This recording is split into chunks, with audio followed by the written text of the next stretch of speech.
Okay, I'm kind of backing up a little on this video, just showing stock preparation from the boards. First, get the paint off with the carbide scraper, then a wire brush for the backside where it's just dust and dirt. Clean it up before I started using my equipment. That was the table saw to rip it to width. Here in the basement, my saw bench and a new little saw I have just to rough it. One of the boards was a little twisted, so I'm taking out some twist by hand, getting them ready to run over the joiner. And this creates one plane surface on the bottom in this case. And this is my thickness planer, and it makes it parallel, but you have to start with one good surface.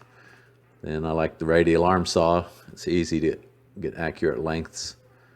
Cut it to length, just using the shooting board to square them up, clean it up a little bit. Talked about that on the first video.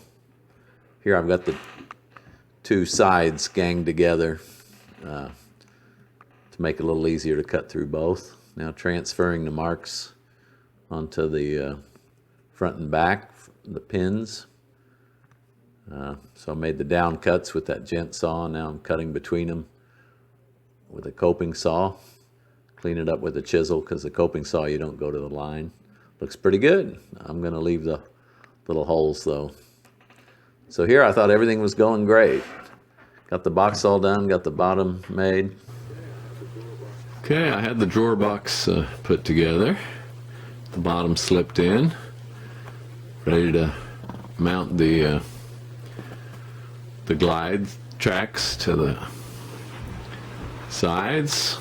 Wouldn't go in the hole.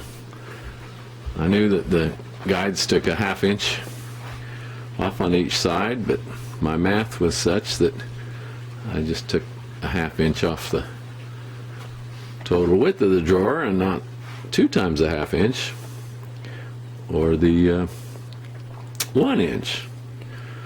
Well, the drawer was too big, not too small, so I decided to take the path of least resistance.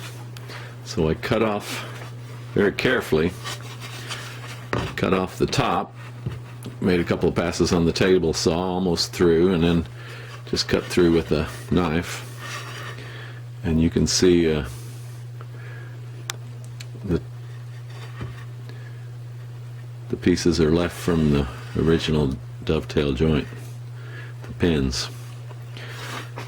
So I've cleaned up the ends and made a new board. Haven't cut the groove yet, I just noticed, but I think this time I'll cut the dovetails, and then before gluing it I'll run the groove for the bottom.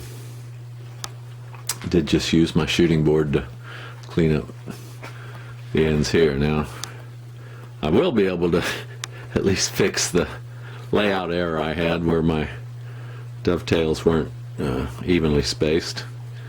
Again, I didn't know what happened, but now there'll just be one corner that's got the funny dovetails. Not sure how it's going to be to cut the pins in these uprights because I won't have the boards loose. I don't want to break the joint at the bottom. Used lots of glue, did a good job gluing it, so I'll keep you posted. Here's another shot of the removed side piece. And here's how I ended up clamping it. I just got a 2x6 cut accurately to length, put a couple of holes in it for my quick clamps to clamp it to the bench. Here, and then I clamped the carcass just to the ends. You can see the clamp there. I dropped it down to actually saw the pins, well marked. Then to do my chisel work, you can see how I've clamped that, and the other part just hangs in an open spot. Here it's all being glued up and got clamps all over it. And there it's finished the second time. And I just attached the front using those 4 screws, and the center's a knob.